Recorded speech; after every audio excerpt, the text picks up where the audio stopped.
시청자 여러분 안녕하십니까? 출발 성공 투자 박민영입니다. 안녕하세요. 김수정입니다. 또 새벽에 많이 바쁘셨죠? 네.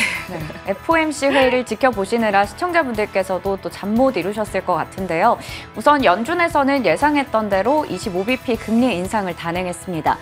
그래서 시장은 좀 괜찮은 분위기를 나타내는가 싶었는데 파월 의장의 발언이 또 문제가 됐죠. 일단 금리 인하에 대해서는 아직까지 이르다라는 얘기를 하면서 뉴욕 증시는 하락으로 분위기가 전환됐습니다. 네. 여전히 좀 더 지켜볼게 라는 답변을 줬는데 그 지켜볼게 시장은 또 몸살을 하고 있습니다. 다만 오늘은 일단 장중 반영 시간이 그리 크지 않았기 때문에 본격적으로 반영되는 것은 또 내일장이 될 겁니다. 일단 인하 없다의 반응을 하게 될지 아니면 경기 침체가 없을 것 같다라는 답변의 반응을 하게 될지 시간은 좀 더 필요해 보입니다. 자, 어제 국내장부터 해서 밤사이 들렸던 FOMC 내용들까지 지금 같이 정리해 보시죠. 자, 어제장은 양 지수 모두 다 하락한 채 거래를 마쳤습니다. 코스피 1% 정도 밀렸고요. 코스닥은 1.4% 떨어졌습니다. 은행 사태가 조금 더 불거지고 있다라는 경계감, FOMC에 대한 경계감이 작용이 됐고요. 부채 한도 협상이 제대로 빨리 이루어지지 않는다면 디폴트를 맞을 것이다라는 제닛 옐런 장관의 발언도 부담이 됐습니다. 어제 외국인과 기관의 매도 물량이 나왔고요. 양지수 모두 하락했죠. 코스닥 쪽의 낙폭이 조금 더 컸습니다. 2차 전지 쪽의 소재주들 떨어졌고요. 셀트리온 그룹주도 일단 오너 쪽의 문제가 사적인 문제 등이 조금 불거지면서 떨어졌죠. 그러다 보니까 코스닥의 하락폭이 조금 더 크게 나왔습니다. 2차 전지 쪽 종목들이 엄청난 집중도가 쏠렸다가 그것이 와해되다 보니까 시장에서는 자금들이 조금 분산되고 있습니다. 그래서 뚜렷한 주도 섹터가 없는 상황 진행되고 있고요.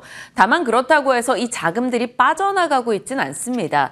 지수 낙폭 대비해서 하락 종목 개수가 그렇게까지 많진 않거든요. 이 말은 즉슨 개별 종목 장세가 철저히 진행되고 있음을 느낄 수 있습니다. 하이브 같은 경우는 또다시 상승 흐름 나타냈어요. 어제장에서도 엔터주는 선전했습니다.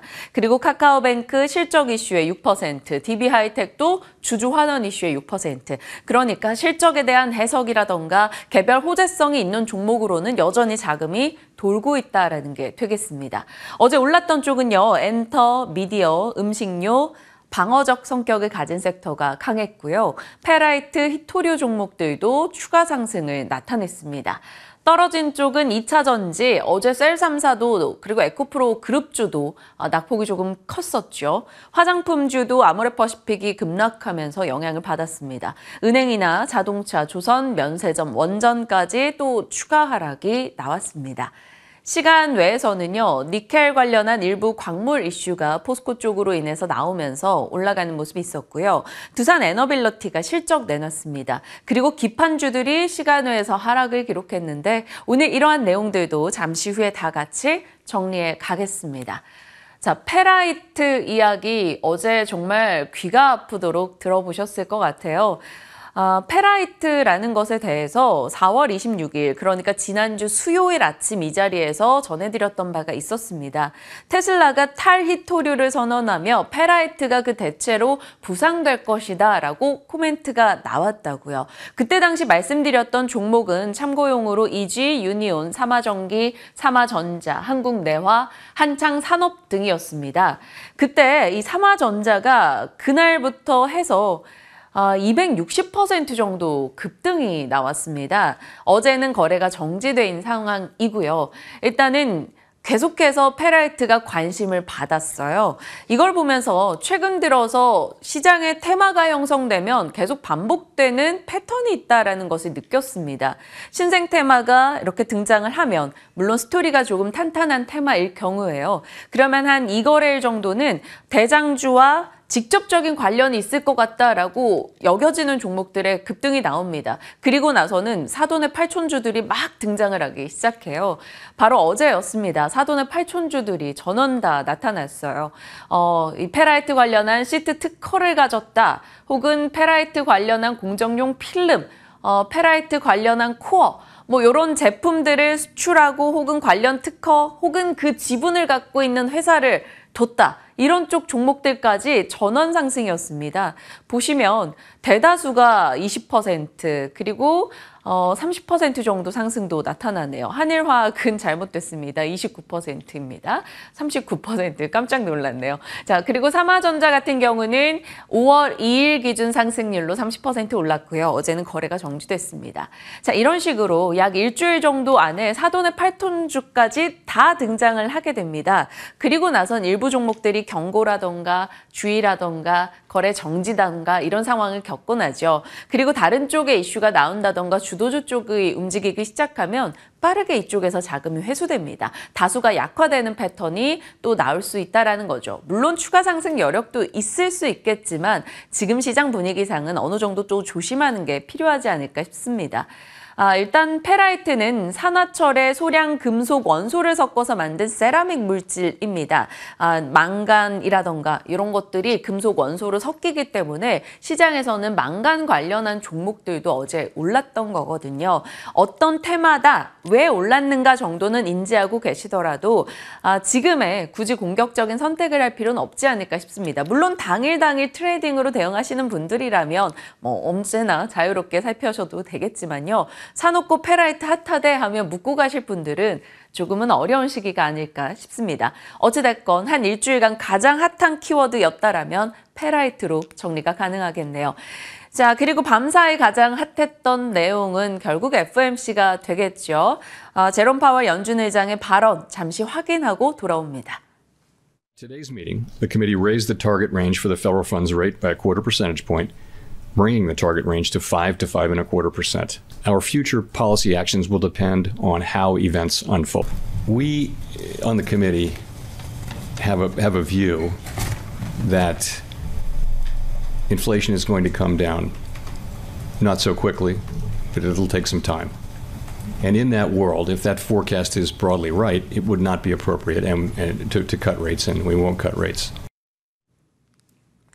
시장이 예상했던 대로 25bp 인상이었습니다. 하지만 그 누구도 25bp에는 사실 관심이 없었죠. 앞으로 금리 인하에 대한 사인은 어떻게 줄 것인가에 대한 관심이 집중되어 있었습니다.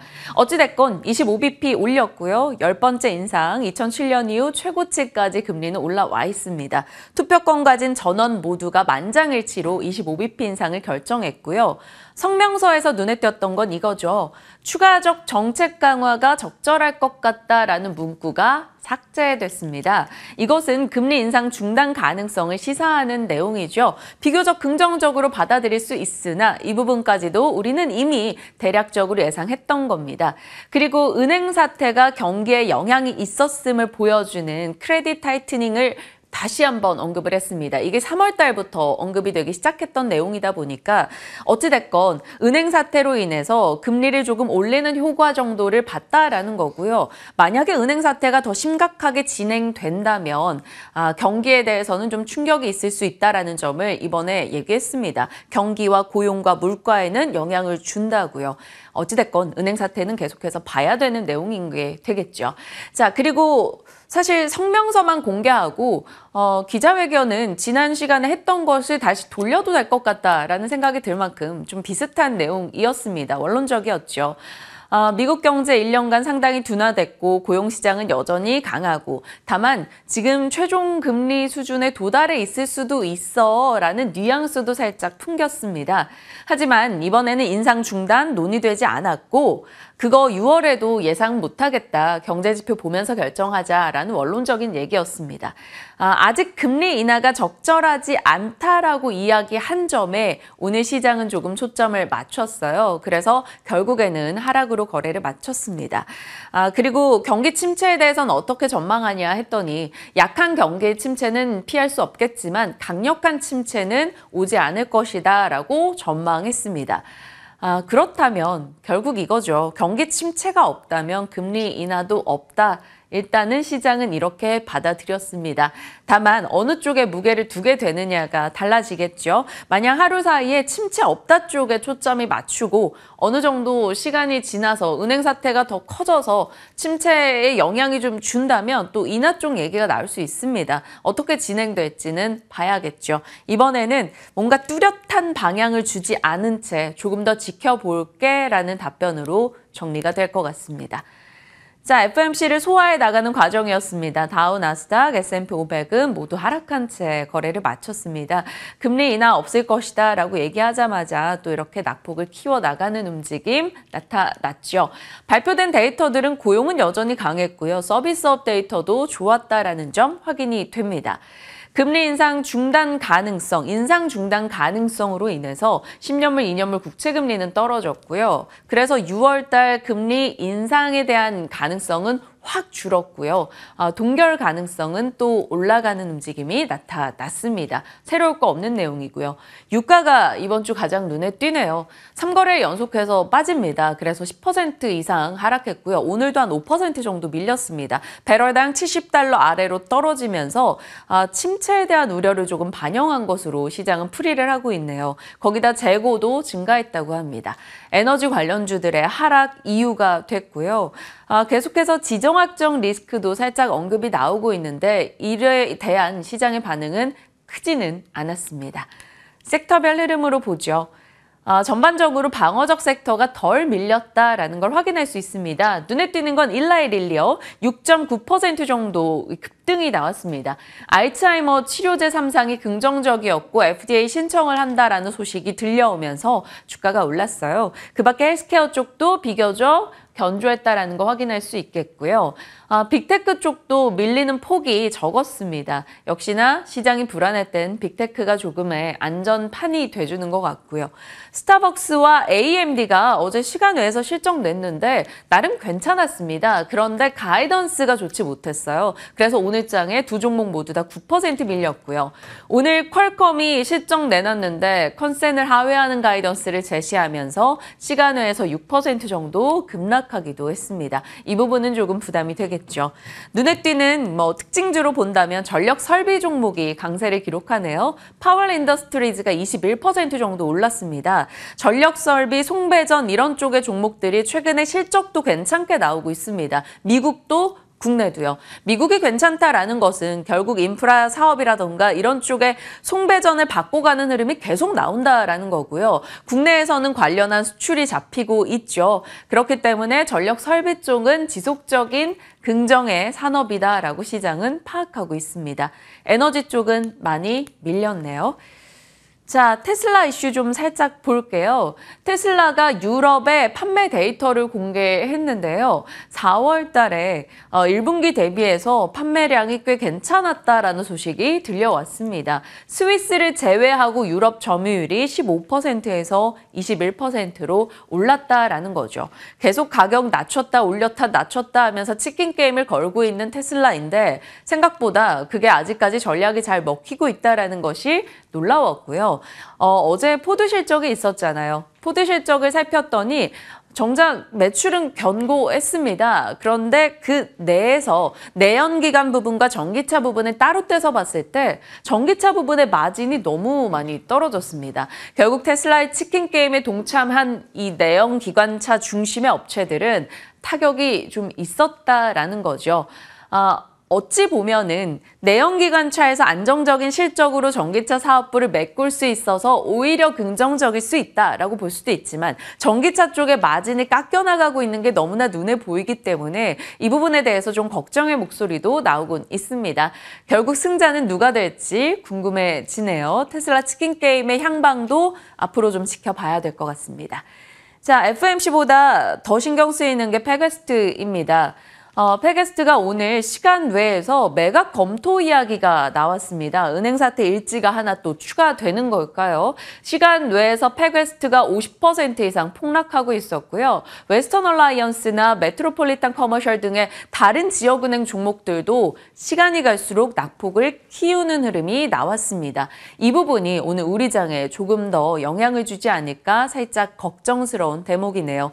어찌됐건 실리콘밸리 뱅크나 혹은 퍼스트 퍼스트 리퍼블릭과 좀 비슷한 곳에서 비슷한 매출처를 내고 있는 곳들 전반적으로 타격을 받아가는 모습입니다. 좀 좌시해서는 안 될 것 같고요. 어찌됐건 어디선가 기침 소리가 계속 난다라는 건 분명한 문제가 있어 보입니다. 자, 반도체 쪽은 비교적 희소식이 하나 들려오네요. 5월 1일에 이미 산업부에서 힌트를 줬었습니다. 10월이면 사실 중국으로의 반도체 장비 유입이 안 되는 거였는데 그 부분이 1년 정도 더 유예될 수 있다라는 이야기. 파이낸셜 타임즈가 비공식적으로 미국 정부가 한국에게 조금 손을 들어줬다라는 내용입니다. 삼성과 SK 하이닉스 중국에 있는 공장들의 장비 반입이 될 수 있다라는 이야기. 어느 정도 긍정일 수 있겠으나 시장에 큰 영향을 주진 않을 것 같습니다. 뉴스 차원에서 체크하시죠. 자, 어제 시간 외에서 기판주들 실적이 나왔어요. 대덕전자와 심택이었는데 모두 다 부진했습니다. 이익률도 떨어졌고요. 심택 같은 경우는 3년 만에 적자였습니다. 이 두 업체 모두 다 메모리 업황 노출이 높기 때문에 당연히 예고된 실적이었는데 생각보다 더 안 좋았다라는 게 좀 영향이 있었겠죠. 이 두 기업 모두 지난해부터 주가가 올랐다 내려왔다 하면서 계속 저점을 깨고 내려가는 모습이 나타나네요. 하지만 메모리 업황이 개선될 거라는 기대감이 있기 때문에 지금 조금 선제적으로 비중을 늘려가야 된다라는 시각도 나오고 있어요. 아니다, 오히려 메모리 업황 반등 후에 보자라는 시각도 있고요. 어떻게 바라봐야 될지 메모리 향 노출도가 높은 기판주들에 대해서도 잠시 후에 전략 챙겨보도록 하겠습니다.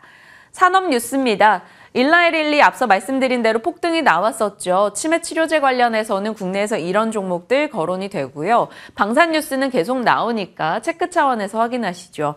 이상 기후 얘기 속속 들려옵니다. 폭염 이야기요. 지금 벌써 스페인에선 40도가 넘어간다라고 하는데요.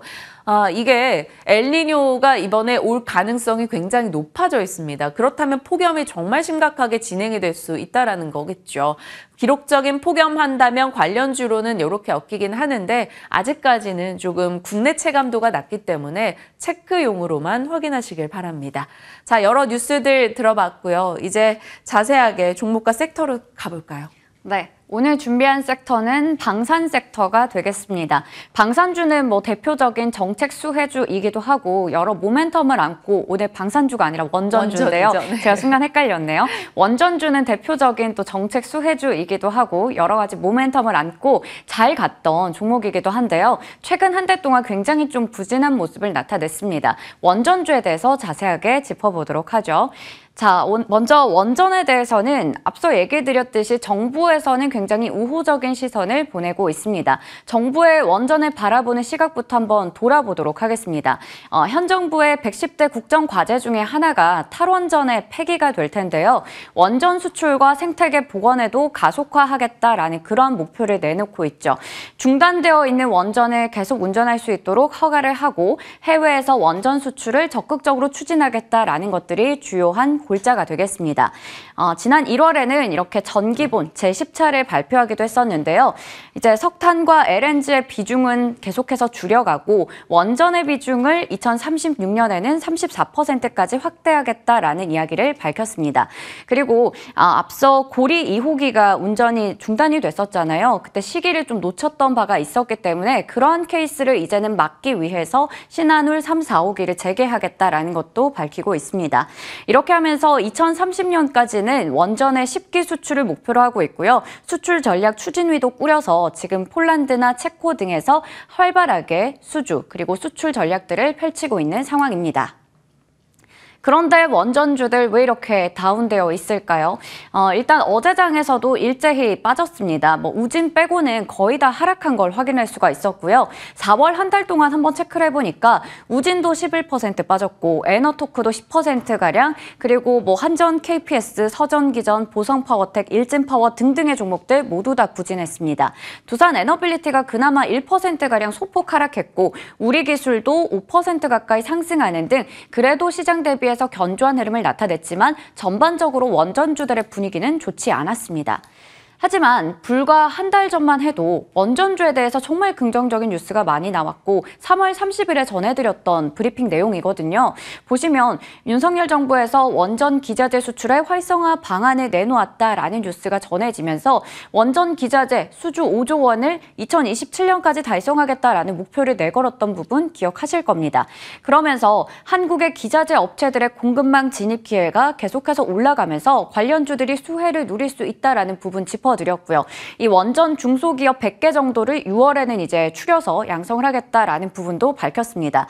여기서 이제 그동안 공기업 쪽에 굉장히 의존을 많이 했었는데 이제는 기존의 민간 기업들도 중소기업들도 독자적으로 역량을 발휘할 수 있도록 투트랙 전략까지 내세우겠다라는 부분도 알려드렸었습니다.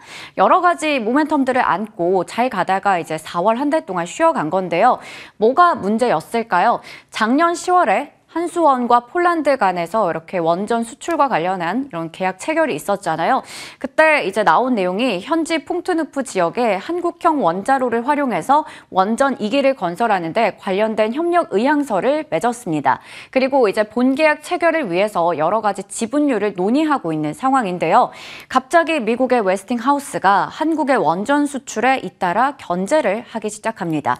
어떤 내용인지 좀 자세하게 볼게요. 웨스팅하우스 왜 이럴까요, 정말?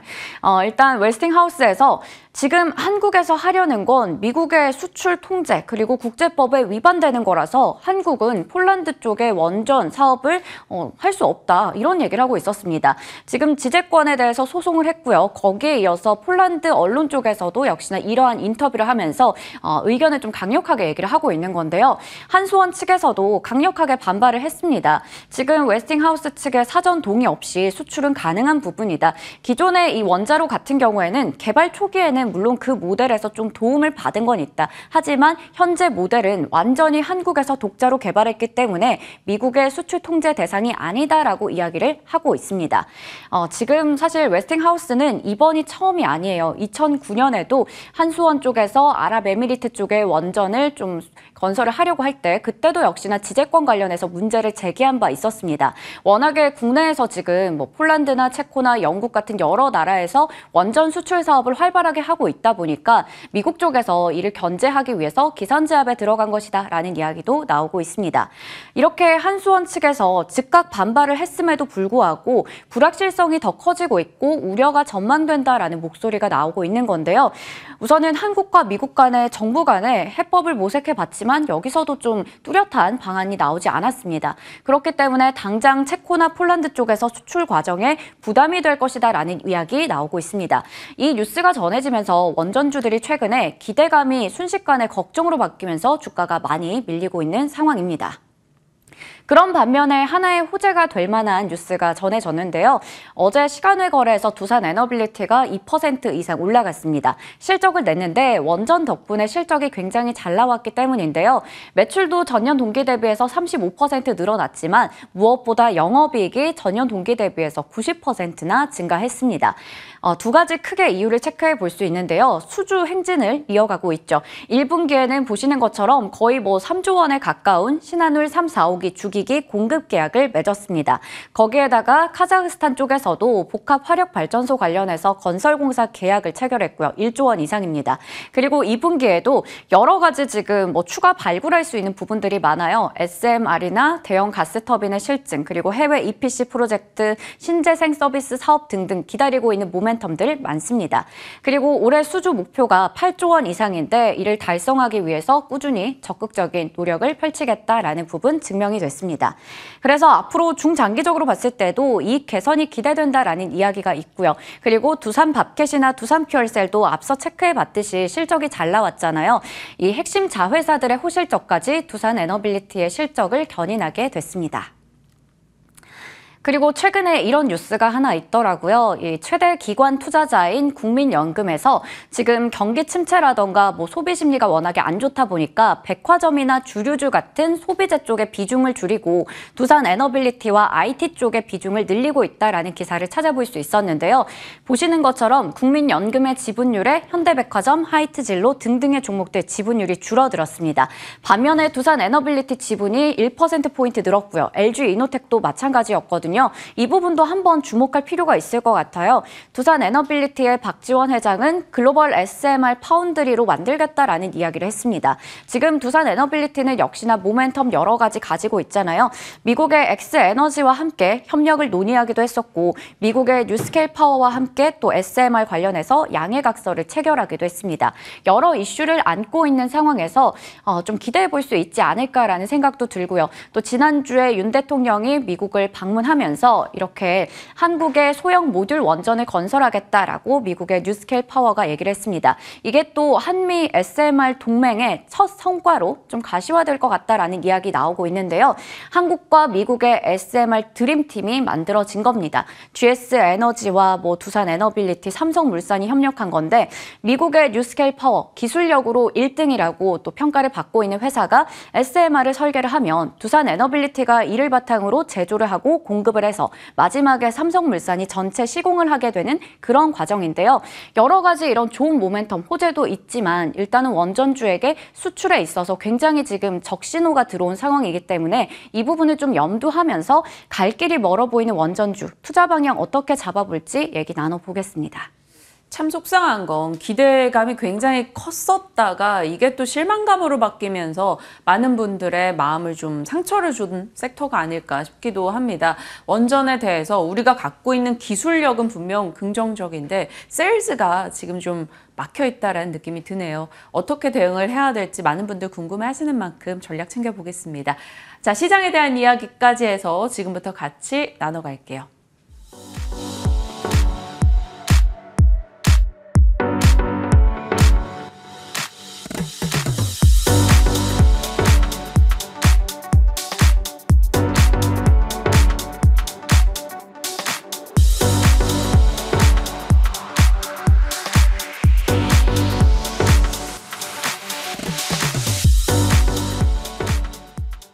시장에 대한 전략 오늘 진만쌤과 함께합니다. 어서 오세요. 네, 안녕하세요. 네, FMC 지나갔고요. FMC보다 시간외에서 패괴스트로 인한 미국의 지역은행 급락이 더 인상 깊은 오늘입니다.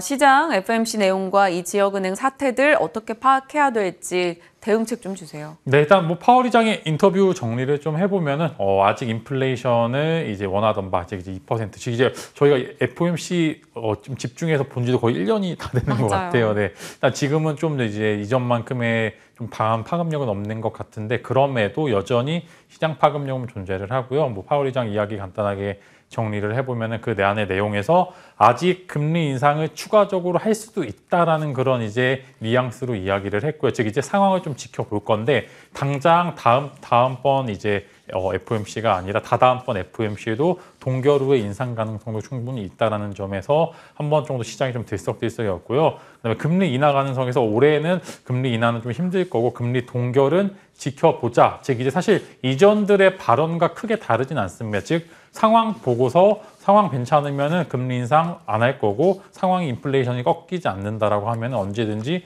추가적인 금리 인상을 할 수 있어. 즉 이제 올해는 이제 이번 달에는 점도표가 안 나왔기 때문에 그런 부분들이 체크가 좀 불가능하지만 6월 FOMC에서는 점도표 확인이 가능하기 때문에 그때 가서 과연 어떤 인물들이 어떤 점도표를 찍었는지 예측을 해보면서 추가적으로 이제 예측 말고 대응의 영역으로 가 보시면 좋을 거고 그만큼 이제 금리 인하에 대해서 가능성이 좀 없었기 때문에 막판에 조금 지수가 좀 하락을 했는데 크게 영향은 없을 것 같습니다. 국내에서는 이미 어제 어느 정도 선 반영이 된 부분들이 많았기 때문에 이런 부분들 전반적으로 오늘 시장은 그래도 나쁘지 않을 것 같다는 말씀을 좀 드리고 연휴 앞두고서 나오는 차익 실현 매물은 대략 어제 정도에 모두 출회가 된 것 같고 이제 그 부분들에 대한 회복장이 있게 좀 기대를 하고요. 일단은 올해 5월에 유난히 좀 이제 연휴가 좀 많아가지고 이런 부분들이 수급 꼬임 현상이 좀 지속적으로 있을 수도 있으니까 그런 부분을 한번 체크해 보시면서 이제 좋은 종목 잘 쥐고 있으시는 게 중요할 것 같다는 말씀을 드리도록 하겠습니다. 네.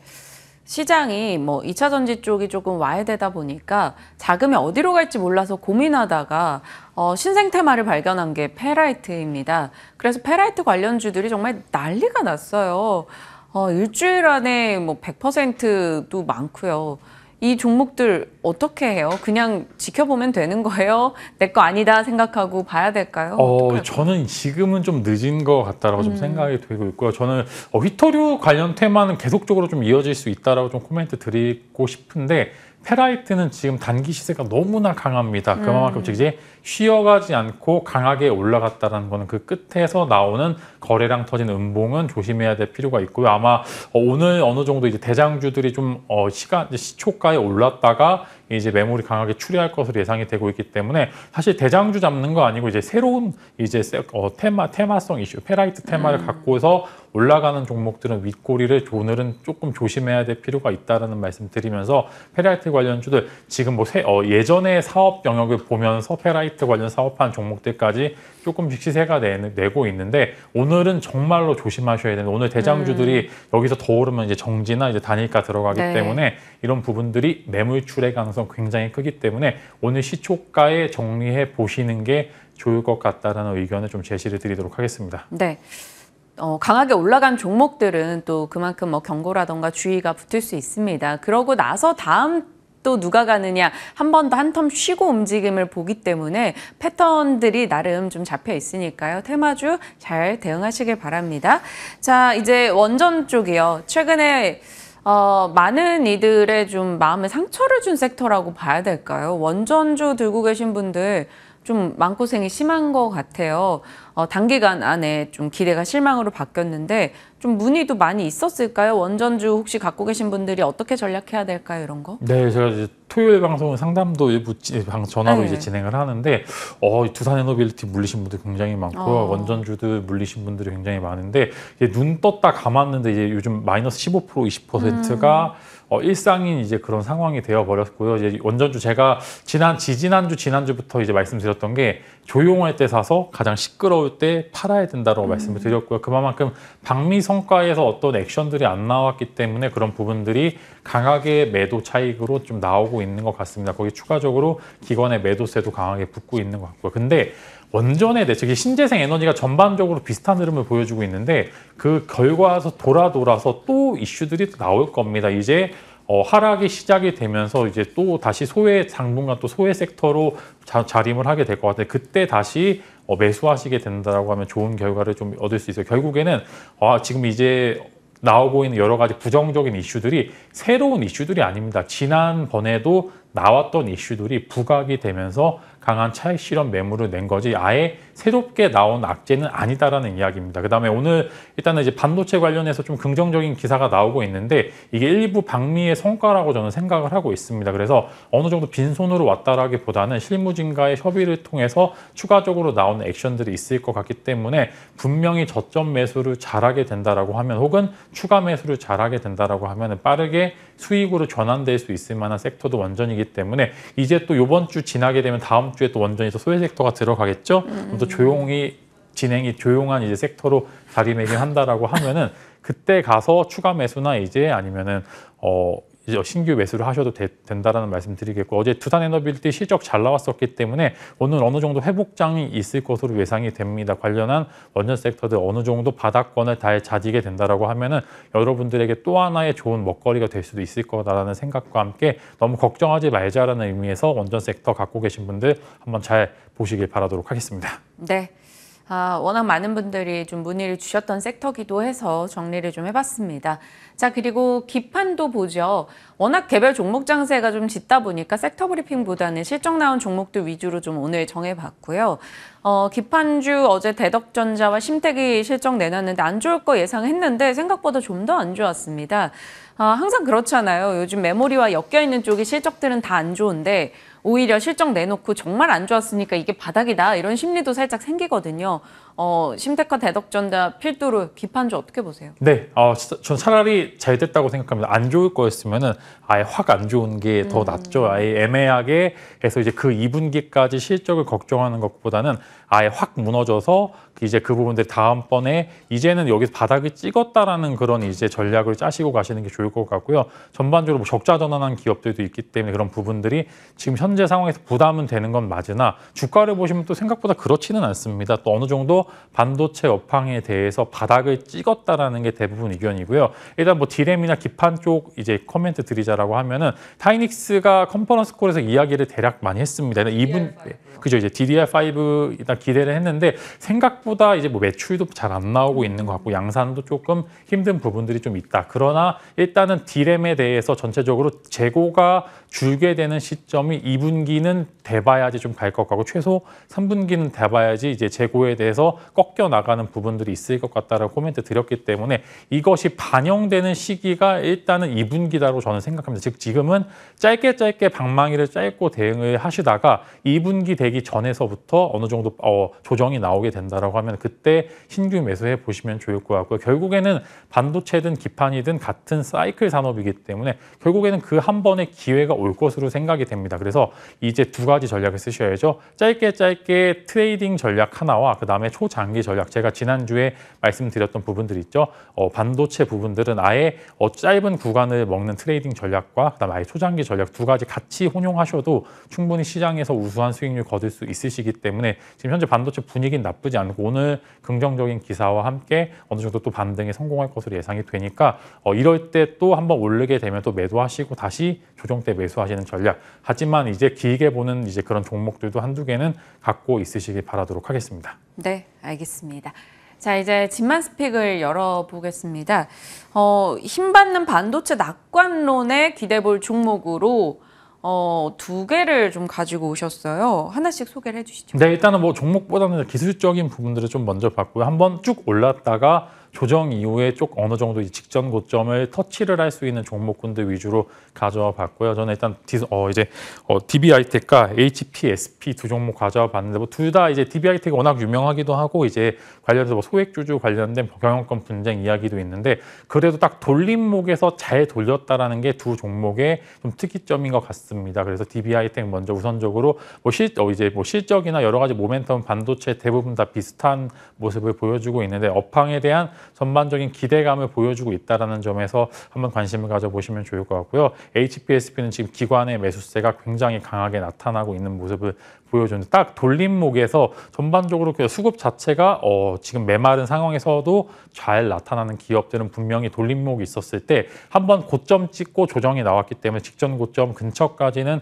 가는 모습을 보여주고 있기 때문에 관련해서 두 종목 한번 기술적인 부분들 그다음에 오늘 추가적으로 반도체 업황에 대한 이제 그런 기대감까지 같이 보여주게 된다라고 하면은 지금 어려운 시장이지만 그 안에서 충분히 여러분들이 수익을 보실 수 있을 거라고 생각이 되면서 두 종목 한번 코멘트 드리도록 했습니다. 네. 그리고 저희가 오늘 시간이 조금 있어가지고 이루다요. 네. 이제 말씀 주셨었던 종목이잖아요. 조금 전에 이제 시청자분이 이제 의견을 또 AS를 요청하는 글이 올라왔거든요. 이루다에 대해서 코멘트 좀 부탁드릴게요. 어제는 좀 밀렸던데요. 네, 이제 올랐다가 좀 밀렸죠. 상대적으로 뭐 사실 걱정할 부분들은 없다라고 말씀을 드리겠고요. 이제 화장품 종목들이 같이 꺾여난 게 아니라 이제 종목 하나가 이제 수급이 부족해서 좀 밀린 부분들이 어제 사실 이런 부분들이 굉장히 많아서 어제 마이너스 4%, 마이너스 5% 사실 종목에 문제가 있어야지 나올 수치였었는데 어제 유난히 수급이 안 좋았던 부분들이 좀 있어가지고 네. 특정 종목 아니면은 대장주 아니면 사실 2등, 3중주까지는 수급이 많이 안 오는 모습을 보여주었기 때문에 그 부분들 감안하셔가지고 사실 걱정할 부분들은 없다라는 말씀 여전히 미용, 의료기기, 뭐 비올이나 기타 종목 같은 경우에는 여전히 고가를 달성을 했고 수급이 부족했던 거지 종목에 대한 문제는 전혀 없다. 즉 위험한 부분들 터치를 하지 않았기 때문에 너무 걱정하지 않으셔도 될 것 같고요. 어제 시초에는 또 올랐을 때는 또 이제 그런 부분들 즐기셨다가 갑자기 좀 빠져서 걱정하신 것 같은데 그런 마인드보다는 조금 긍정적인 마인드를 가지시길 바라겠습니다. 3월 10일에 말씀 주셨던 클래시스 같은 경우는 이미 한 30% 정도 수익 났고요. 이루다 같은 경우는 이번 주 초에 얘기 주셨던 종목입니다. 반등 후 다시 어제는 하락했는데 일단은 걱정 없다라는 답변으로 AS 정리할게요. 그리고 집만 스펙 종목들 중에요. 물론 쌤은 페라이트로 말씀 주셨던 건 아니에요. 히토류 쪽으로 얘기를 주셨었는데 유니온 머티리얼, 유니온 또 페라이트 쪽에 동국 RNS랑 이지도 같이 들어가 있거든요. 이들 종목들 그러면 오늘 전반적으로 다 이익 실현하자로 가는 거죠? 저는 페라이트 관련주들은 이익 실현을 해야 된다고 생각하는데 히토류 관련주들은 저는 더 보셔도 될 것 같거든요. 근데 겹쳐서 유니온도 다 히토류이고 페라이트고. 네, 그죠. 근데 그렇긴 하지만 저는 이제 휘토류 관련주들의 흐름은 한 번 정도 쉬어가더라도 추가적인 시세가 나올 것 같고요. 이미 뭐 일봉뿐만 아니라 사실 이제 가파르게 오른 게 아니라 그래도 갭 없이 많이 올랐기 때문에 휘토류 관련주도 오늘 이제 어제 상한가를 간 종목들 몇 있어서 오늘 시초에 차익 실현 매물이 좀 나올 것 같은데 결국에 또 쉬어갔다가 또 올라갈 것으로 전망이 되기 때문에 일단은 비중 축소는 맞대 페라이트 같은 경우는 전량 매도를 일단은 저는 생각을 하고 있고요. 휘토류 관련주들은 이제 분할 매도 시점이긴 하나 추가적인 시세가 분출하기 충분히 가능하다 이렇게 코멘트 드리도록 하겠습니다. 알겠습니다. 꼼꼼하게 그동안 이야기 나눴던 종목들에 대해서 좀 전략을 같이 나눠봤습니다. 오늘 여기서 인사 나눌게요. 진만생과 함께했습니다. 고맙습니다.